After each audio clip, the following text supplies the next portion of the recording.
Welcome dear students to another class of IP. Today we are going to talk about list methods and built-in function. That means we are having some inbuilt functions in Python related to list. So we will going to talk about them one by one. So first function is method. A function and methods are same. So first method is len.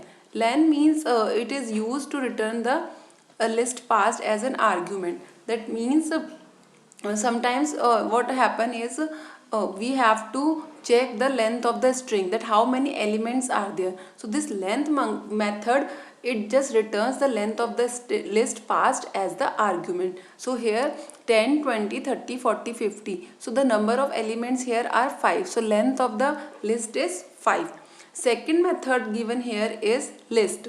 This method is an inbuilt method and list is a data type also. So for creating an empty list, we can write like this: list1. List1 is the name of the list and we are just writing a method list and brackets parenthesis. It shows that we are passing no arguments in this list. That means it is an empty list.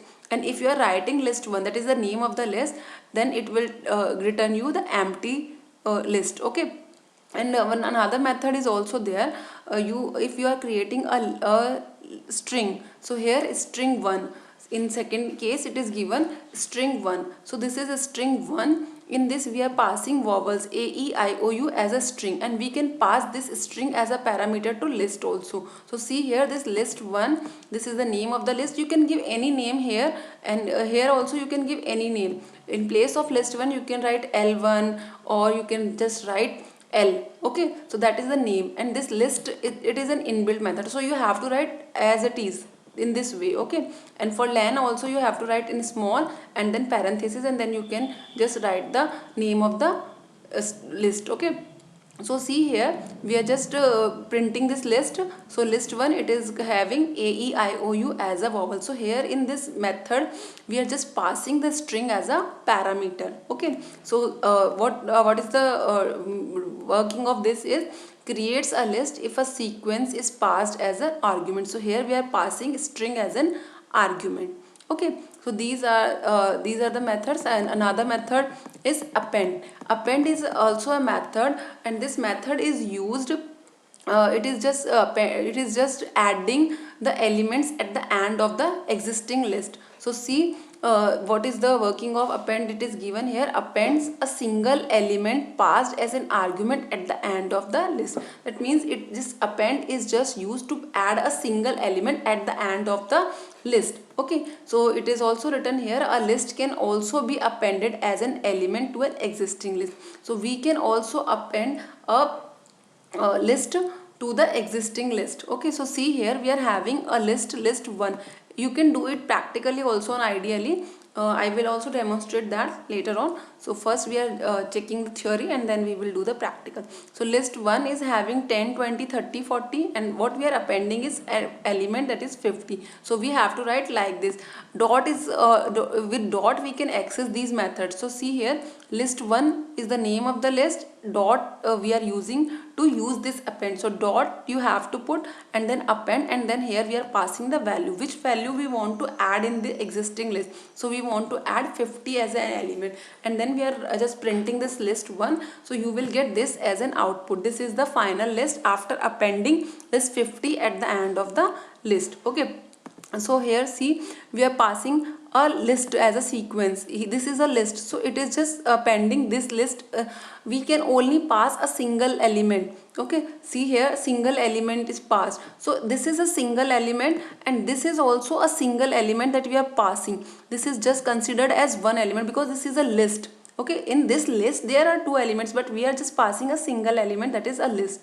Oh, clear? So you can append it, and then you will find this as a result. Okay, then another method we are having is extend.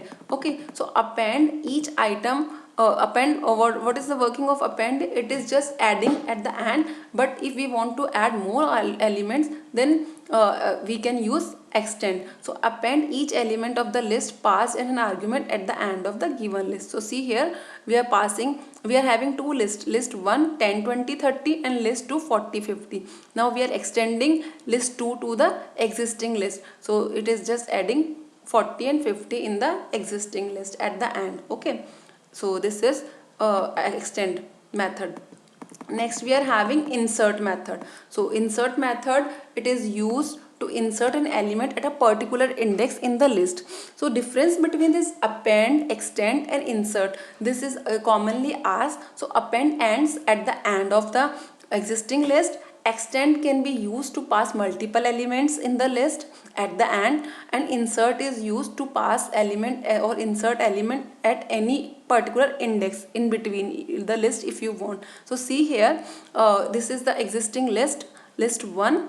Okay, this is the existing list. Now if we want to insert 25 at the index 2, so this is index 0, this is index 1 and this is index 2. We want to insert 25 at index 2. So this 25 is inserted in place of 30 and 30 is going to be at the index 3. Okay, so for inserting 25 in between 20 and 30, we have to write like this, list 1 dot insert, and then 2 is the index at which we want to insert this element, and then we have to pass the element. So element is 25, and if you are printing this, then you will get this as a result. Okay, next is like this, you can insert 100 at the 0th index. So here 100 is inserted at the 0th index. Okay, so this is insert method. Next is we are having count method. So count will count the number of elements present in the list. Length will also do that thing, but it returns the number of times a given elements appear in the list, the counting or repetition of a particular element. Okay, so see here, list 1 we are having this. Okay, so see here, the count method, it is just counting the times, how many times that particular elements comes in the list. So this 10 is presented 3 times, so it is just giving you 3 as a result. So 90, if you are checking 90 is not there, so it will give you 0 as a result.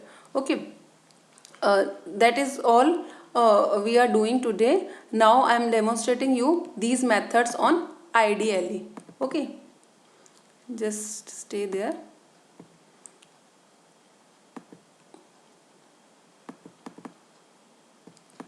First we will, length method we have already done, list method we will do. So I am just opening the IDLE.